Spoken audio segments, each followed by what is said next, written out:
Bonjour à tous, bienvenue avec nous pour découvrir les pépites atypiques d'organisation. On a souhaité vous mettre en lumière ces profils atypiques ou neuroatypiques et on vous expliquera la différence pour une meilleure inclusion et une performance globale de vos organisations avec l'inclusion de la neurodiversité. Tout d'abord, on va vous proposer un tout petit sondage que Anthony va nous lancer.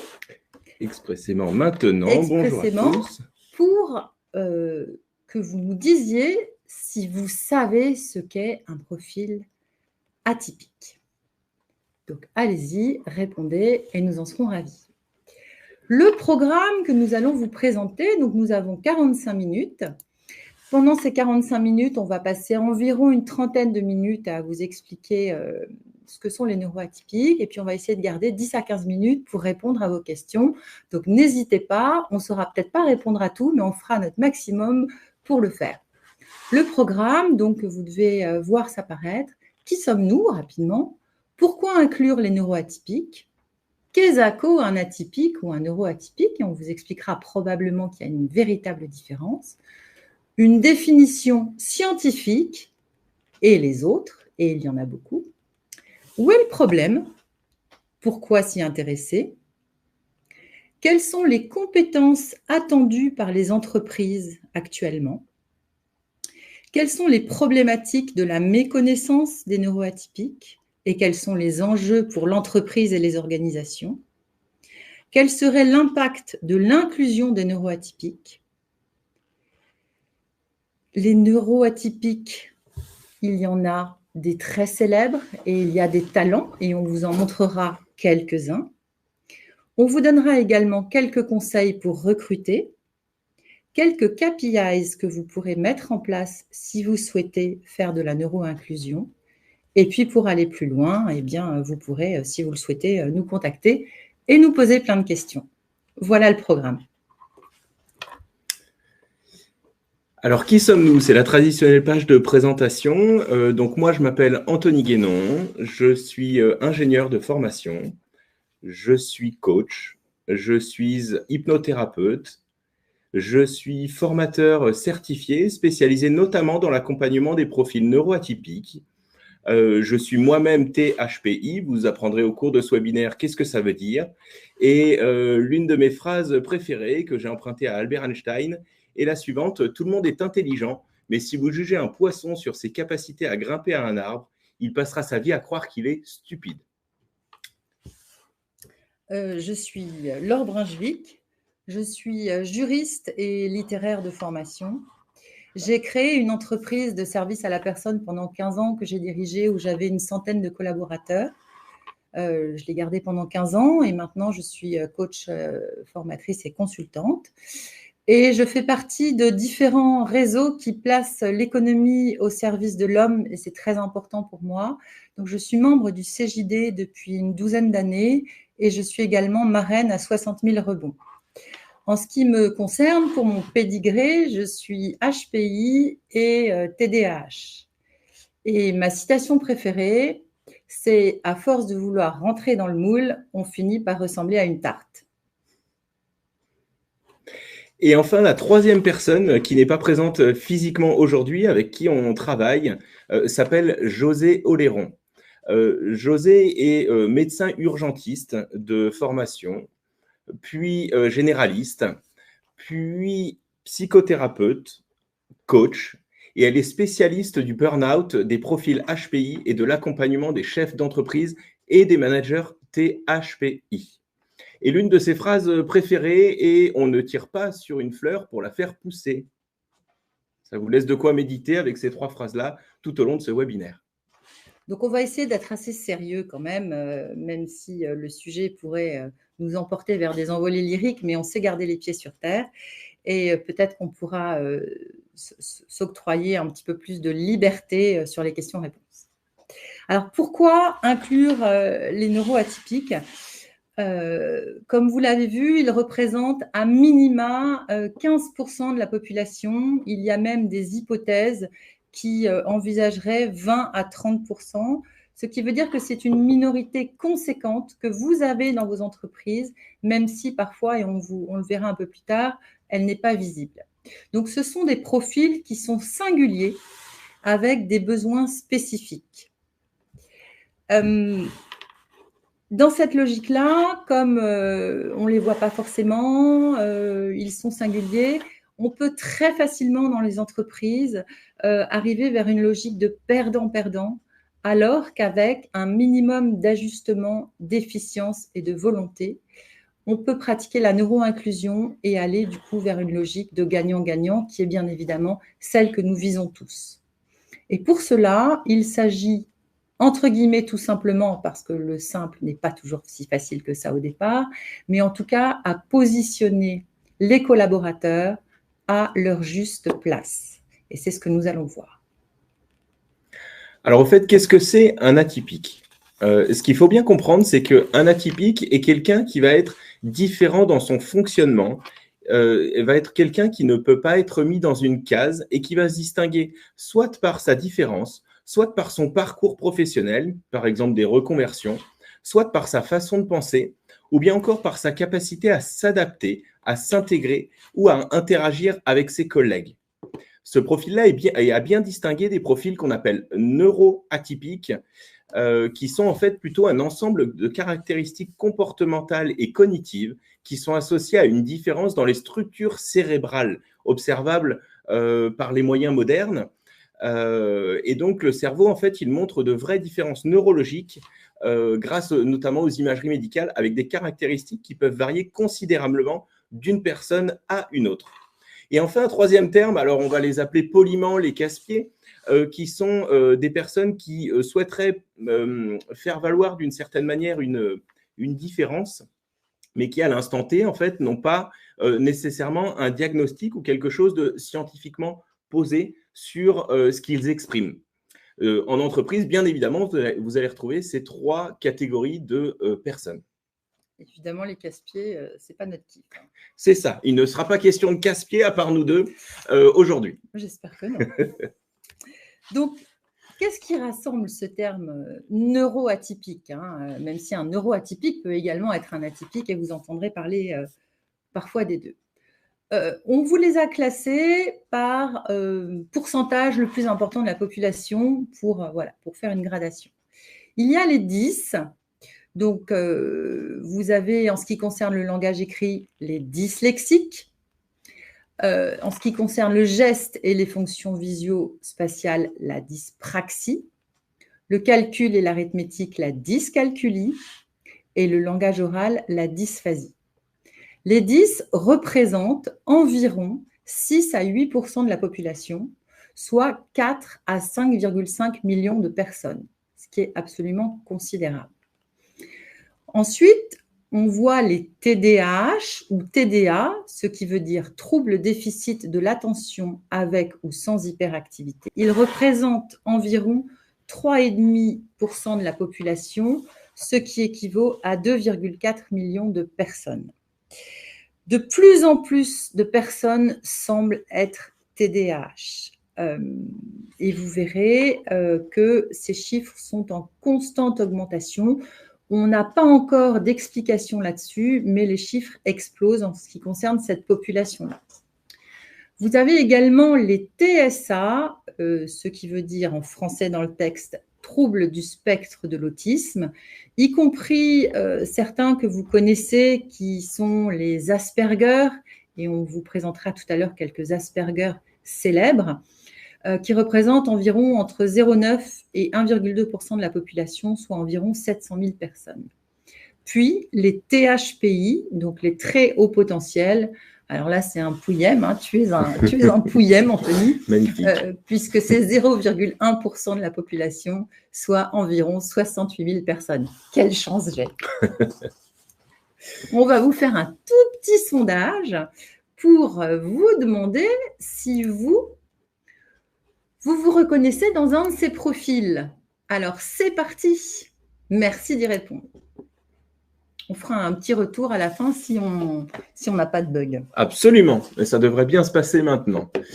Alors, parlons des HPE, des hypersensibles et des neuroatypiques et comment ils s'intègrent là-dedans. Alors, ce qu'il faut savoir, c'est que les HPE et hypersensibles, à aujourd'hui, ne font pas consensus scientifique.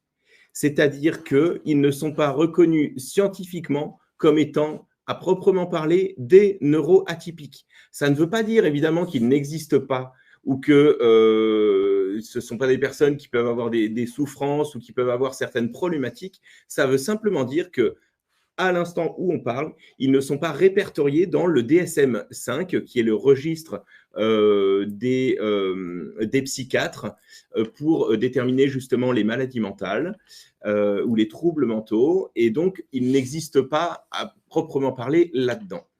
Attention effectivement à ne pas confondre ces profils-là avec les fameux casse-pieds dont je vous parlais tout à l'heure ou avec des personnes qui ont aussi des comportements toxiques. C'est vrai que le sujet des atypiques ou des neuroatypiques fait beaucoup parler en ce moment et beaucoup aussi porté notamment sur les réseaux sociaux, etc. Et le problème est qu'on trouve également beaucoup d'autodiagnostics là-dessus. Sur TikTok, par exemple, si vous avez un peu de temps, vous pouvez faire un magnifique test pour savoir si vous êtes ou non hypersensible. Bien évidemment, vous comprendrez à mon ironie que ce n'est pas forcément quelque chose d'extrêmement fiable. Aujourd'hui, il existe des tests, mais ils ne sont pas validés scientifiquement. Donc, attention simplement aux personnes qui s'autodiagnostiquent pour tout simplement, bien souvent, éviter de se conformer à une certaine norme en respectant les codes. Oui, et là, on peut dire maintenant, je ne peux pas, j'ai TDAH, c'est facile. Alors, où est le problème? Les neuroatypiques, ils traitent l'information autrement que la plupart des individus. Le fait d'être neuroatypique ne signifie pas que la personne est déficiente ou inférieure, ni même supérieure, mais qu'elle a des besoins et des talents propres qui doivent être pris en compte pour favoriser sa réussite personnelle et professionnelle. Ce sont, comme on vous l'a dit, des caractéristiques cognitives propres. Elles ne sont ni un avantage, ni un inconvénient. Les neuroatypiques ne relèvent généralement pas du champ du handicap. Parfois, si, mais en globalité, non. De fait, ils sont rarement diagnostiqués et encore moins accompagnés. Et très souvent, ils cachent leur singularité pour se conformer à la norme sociale. Alors qu'on s'intéresse depuis de nombreuses années aux déficients intellectuels, aux personnes avec un handicap psychologique ou physique, à l'inclusion issue de la diversité culturelle, souvent les profils divergents sont invisibles et ne sont pas bien utilisés dans leur excellence opérationnelle et expérience non plus. Et enfin, ce sont des personnes qui sortent de la norme ou du cadre de façon consciente ou non consciente. Et vous, en tant que RH ou manager, vous ressentez qu'il y a quelque chose de différent, mais très souvent, vous ne savez pas quoi ni pourquoi. Alors, pourquoi s'intéresser, bien sûr, à ces profils neuroatypiques, puisqu'il y a, a priori, ils nous embêtent tant? Alors, nous, notre conviction est que ils ont de vrais talents originaux. Ils ont des capacités naturelles. Les neuroatypiques, ils présentent en fait un fonctionnement neurologique spécifique. Ça veut dire qu'ils perçoivent, pensent, mémorisent, raisonnent, communiquent, résolvent des problèmes et créent des projets de manière hors norme. Donc, ce faisant, ils vont proposer des solutions bien souvent originales à des problématiques qui sont complexes. Le deuxième intérêt est que, en fait, les RH, ils ne sont pas formés explicitement à l'intégration de ces profils-là. Les organisations, les services RH et les managers, ils n'ont pas été formés pour les intégrer. Pour qu'une entreprise, elle soit innovante et pérenne, elle a besoin de personnes qui sont encouragées à exprimer leurs idées, et même et surtout lorsqu'elles sont neurodivergentes.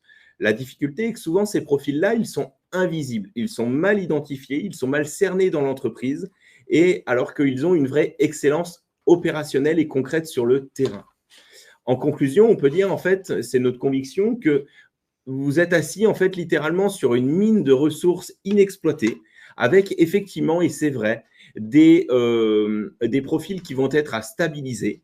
Au progrès récent des neurosciences, les neuroatypiques, ils apparaissaient davantage comme étant des collaborateurs à problème et non pas comme des potentielles pépites.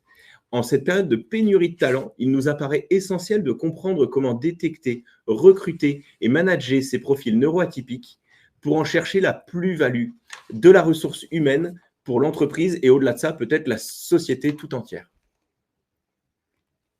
Alors, quelles sont les compétences attendues par les entreprises? Il y a eu un sondage effectué par le World Economic Forum en 2020 qui met en lumière, je crois, une dizaine d'items, de compétences qui sont particulièrement intéressantes à vous mettre en lumière.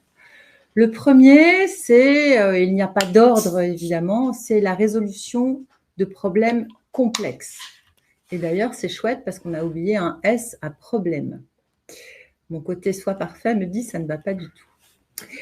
La pensée critique, la créativité, le people management, se coordonner avec les autres, l'intelligence émotionnelle, la capacité de jugement et de prise de décision, l'orientation service, la négociation et la flexibilité. Parmi toutes ces compétences, une grande partie, évidemment, est dans les compétences phares des neuroatypiques. Surtout, évidemment, cette capacité à réfléchir out of the box, comme on dit souvent, en entreprise, et ce qui permet de trouver des solutions innovantes. Alors, les problématiques de la méconnaissance des neuroatypiques. En fait, ces particularités cognitives méconnues et peu prises en compte dans les entreprises, elles engendrent très fréquemment des nombreuses problématiques. Parmi elles, on en a identifié un certain nombre, tels que des non-recrutements, ces profils qui peuvent faire peur, une mauvaise intégration des collaborateurs, un mauvais positionnement professionnel, des difficultés manager ou bien manager, un manque de performance individuelle, des relations professionnelles toxiques, un manque de performance de l'organisation, des compétences et capacités inadaptées au poste de travail, du mal-être ou de la souffrance au travail, du bore-out ou du burn-out, la fuite de cerveau, du turnover, du chômage et enfin une perte de sens. Alors, quels sont les enjeux pour l'entreprise? Le premier enjeu, c'est d'accepter la différence. Il est important de créer des conditions d'inclusion des neuroatypiques vis-à-vis de l'ensemble des collaborateurs de la structure. Le second enjeu, c'est d'avoir un management singulier pour créer les conditions adéquates pour la performance des salariés. Et quand je dis singulier, je ne veux pas dire assistante sociale, psychologue, etc. etc. Le singulier permet, quand on fait mouche, au contraire d'avoir une véritable efficience par la suite. C'est toujours cette philosophie de l'investissement. Parfois, il faut investir un tout petit peu de façon à ce qu'on puisse en récolter les fruits un petit peu plus tard. Le troisième enjeu, c'est un focus particulier sur le surinvestissement et la suradaptation, car les neuroatypiques sont en permanence en ajustement ou en adaptation quand ils ne sont pas dans leur bon bocal, on pourrait dire.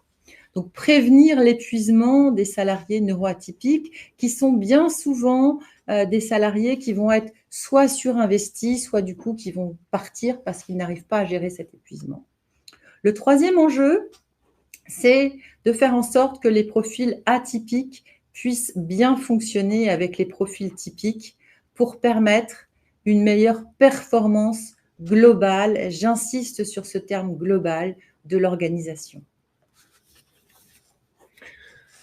Alors, ce qu'on veut porter haut et fort comme message à travers notamment ce webinaire et tous ceux auprès de quoi on œuvre, c'est que l'inclusion des profils neuroatypiques, ça va permettre une meilleure intégration des collaborateurs de manière plus globale, au-delà de ces profils-là. Vous avez du son et de l'image ou pas? Il semblerait qu'il n'y ait que Colline qui a ce problème-là, donc j'ai supposé que c'était…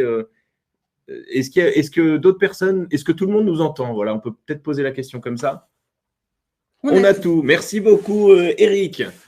Donc, une meilleure intégration des collaborateurs. Ah bah, bravo, merci de votre activité. C'est trop, merci. Une limitation des burn-out, une limitation du turnover, une augmentation de la performance globale des entreprises, une augmentation de la créativité, de l'agilité des organisations, et enfin des managers et des salariés plus heureux. Notre conviction est qu'en fait, l'intégration de ces profils neuroatypiques va avoir un impact global. On le voit vraiment comme une démarche inclusive globale, avec comme fer de lance changer son regard sur les personnes neuroatypiques et adapter sa stratégie RH en conséquence, permet d'identifier et d'intégrer de potentielles pépites dans son organisation avec un résultat gagnant-gagnant. Et pour cette partie-là, on voulait vous proposer un troisième et dernier sondage. Alors, j'espère qu'il passe bien. A priori, oui. J'en vois certains répondre dans le chat. Vous avez aussi normalement quelque chose qui vous permet de valider là-dessus au niveau du sondage. La question qu'on vous pose est: existe-t-il une stratégie RH de neuro-inclusion dans votre entreprise? À vous sur le chat, on a vu que vous étiez particulièrement réactifs, donc n'hésitez pas à continuer à répondre à ces sondages-là et on vous montrera volontiers après le résultat. Et puis, on va essayer de répondre à toutes les questions. Et on répondra à toutes les questions. J'ai vu qu'il y en avait déjà un certain nombre, donc merci. On va faire vite pour essayer de rester dans le timing pour vous laisser la place. On a souhaité inverser un petit peu la tendance où on voit souvent tous ces profils singuliers comme des troubles et nous, on a voulu les mettre en lumière de façon positive. Donc, on a fait le choix de vous présenter sur chaque typologie de profil des personnes célèbres et puis ensuite quelques talents qu'ils peuvent avoir. Donc, être 10 ne signifie pas ne pas réussir dans la vie. Whoopi Goldberg, par exemple, à que coucou, notre célèbre Johnny, Jules Verne, puisque nous sommes dans la région nantaise, comment ne pas le citer, Ludwig van Beethoven, après Pirates des Caraïbes, ça fait une bonne balance, Mireille Mathieu aussi pour les jolies chansons, et puis Pablo Picasso. Quelques-uns des talents d'indice.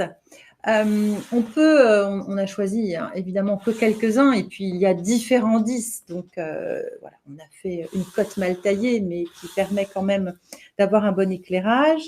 Le dépassement de soi, la capacité de penser out of the box, une formidable résilience et également énormément de courage et de persévérance. Alors, être porteur d'un trouble déficit de l'attention ne signifie pas rater sa vie, la preuve. Scott Kelly, fameuse astronaute, Emma Watson, qu'on a pu voir dans Harry Potter notamment, Gustave Flaubert, Léonard de Vinci et enfin Michael Phelps, l'athlète olympique le plus décoré de tous les temps, sont tous porteurs d'un trouble déficit de l'attention avec hyperactivité. Parmi les talents des personnes qui sont TDAH, merci. On note notamment le côté visionnaire de ces profils-là, le côté dynamique, énergique, et enfin cette capacité d'hyperfocus. Contrairement à ce qu'on pourrait croire, ils ont une capacité à rester concentrés de façon intense sur quelque chose. Alors, je vois que dans le chat, ça s'agite. Et voilà le Elon Musk que l'un des participants voulait avoir, puisque on n'a pas le temps de tout dire, mais il y a parfois des personnes qui sont dans deux singularités, et d'ailleurs, on appelle ça la double exceptionnalité. Alors, il peut même y en avoir 3, la triple exceptionnalité. Donc, pour répondre directement à Simon, oui, parmi les TSA célèbres, nous avons Elon Musk, Bill Gates, Greta Thunberg, Marie Curie, Mark Zuckerberg et Albert Einstein, ton préféré.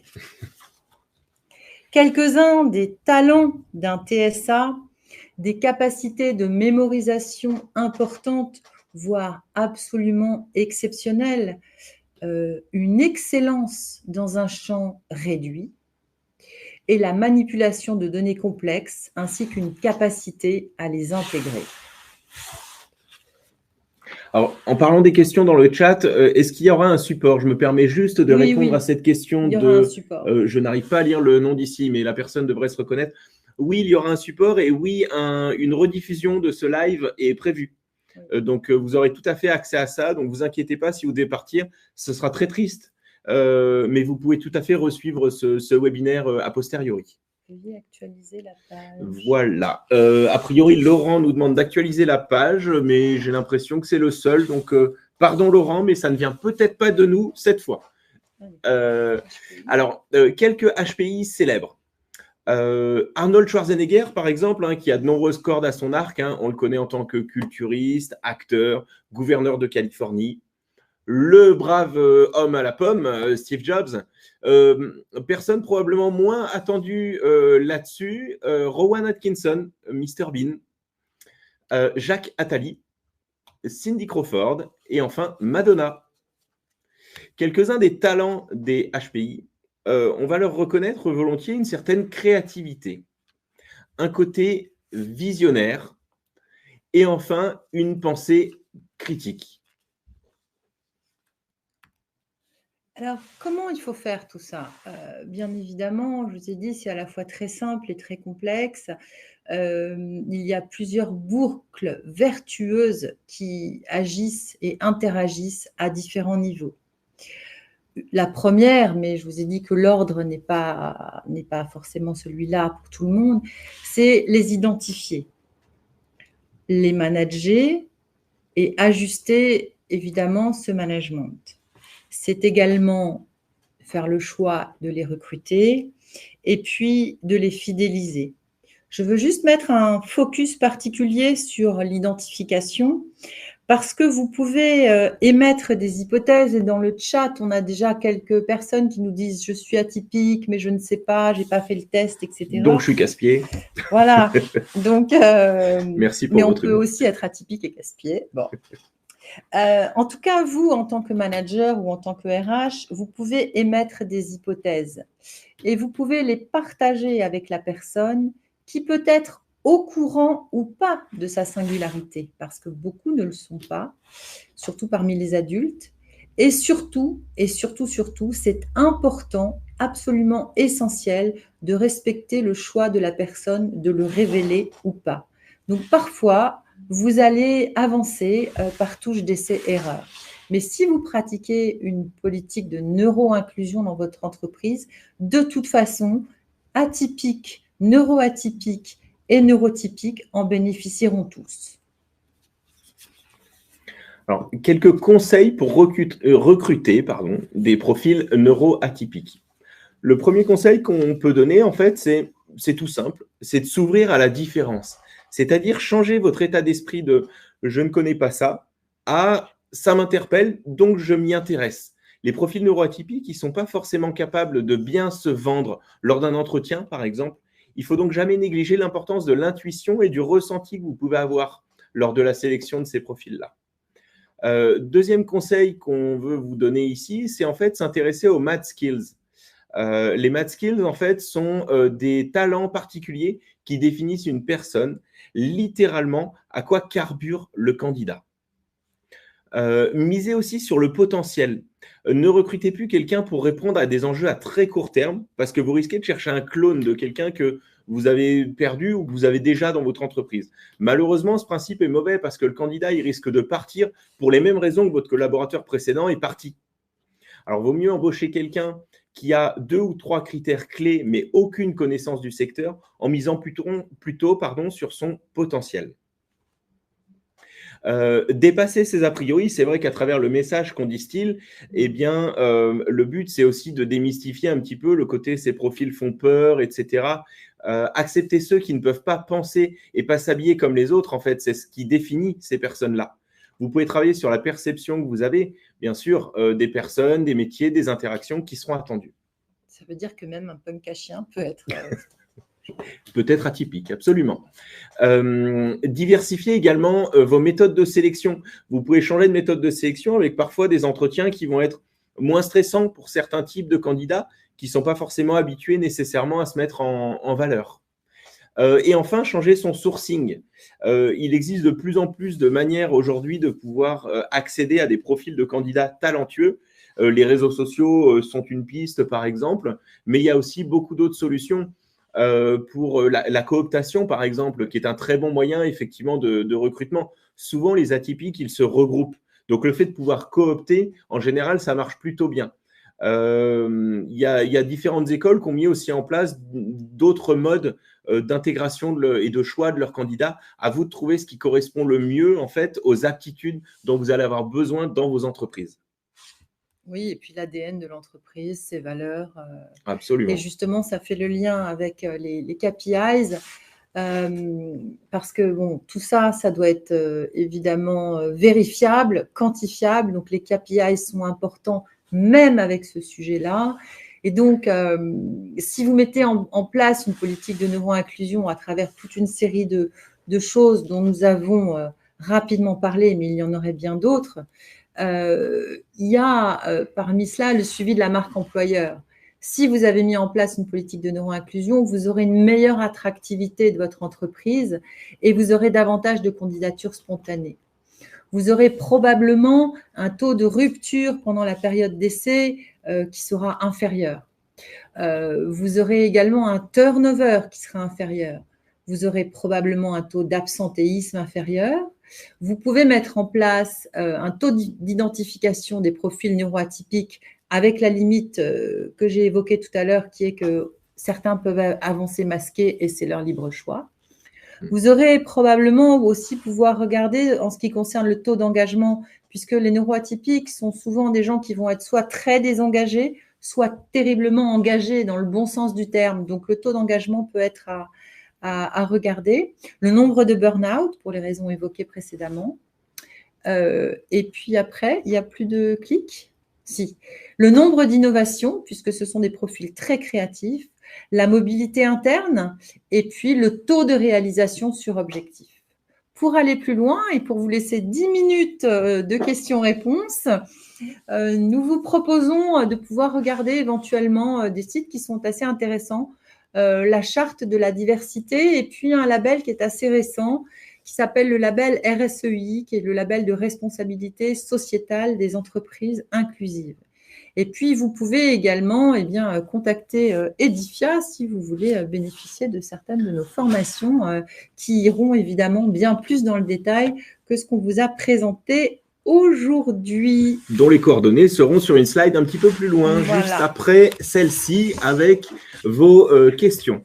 Donc, merci d'abord à tous pour cet engouement. J'ai vu qu'il y avait encore des petits problèmes techniques et des petites questions à droite et à gauche. On me dit que le live va commencer, mais en fait, il ne commence jamais. Eh bien, bravo Bénédicte, nous arrivons à peu près à la fin de ce live. Donc, pas d'inquiétude, un replay sera disponible dans Favoris ici. Donc, j'ai essayé d'attraper vos questions au vol. Il y avait une première question qui était sur les chiffres que nous évoquions. Ce sont des chiffres français.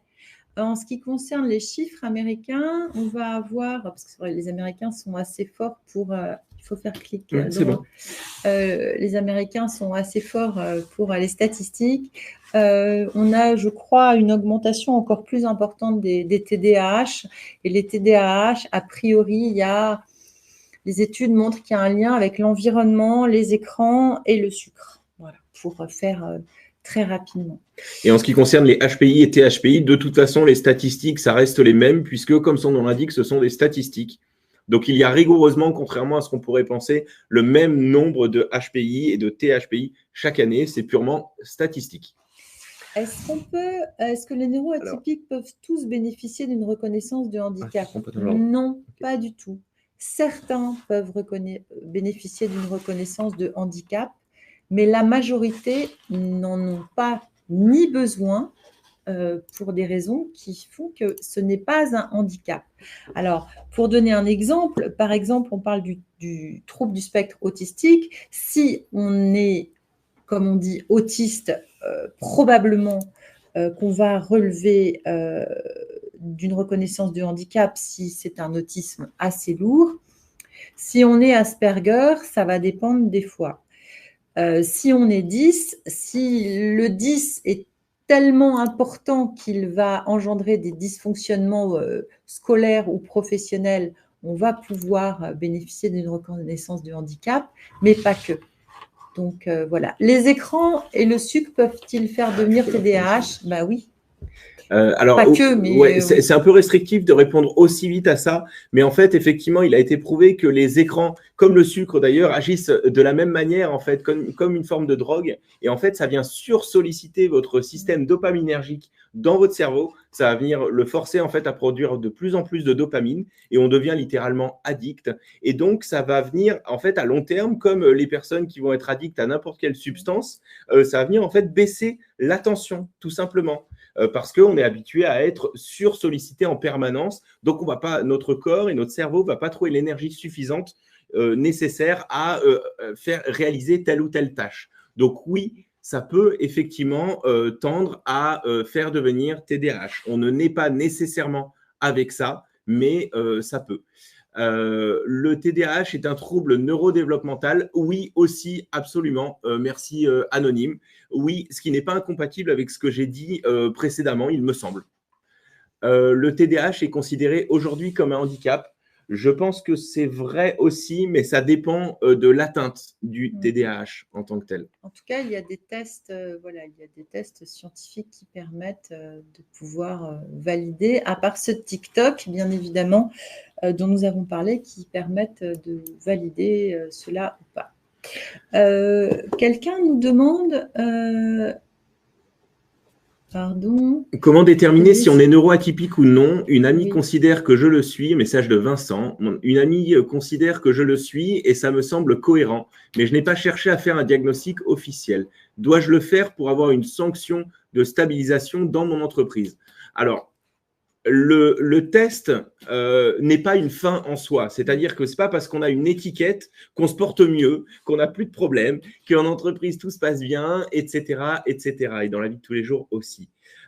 Si dans votre chemin, Vincent, vous ressentez le besoin effectivement d'aller questionner cette facette de votre personnalité, on vous recommande effectivement, enfin je vous recommande de vous rapprocher vers un psychologue tout simplement qui va être habilité à vous faire passer un certain nombre de tests. Donc il existe le WAIS, W-A-I-S, pour les HPI. Il y a d'autres tests effectivement pour l'autisme, etc. Et bien sûr, il sera éventuellement diagnostiqué aussi un TDA. Ce sont les seuls qui sont reconnus. Il y a eu un certain nombre effectivement de questions en lien avec les HPE. On en a parlé au début effectivement de cette présentation pour dire qu'on n'en parlerait pas, tout simplement parce que la littérature scientifique à aujourd'hui, en tout cas, ne fait pas consensus.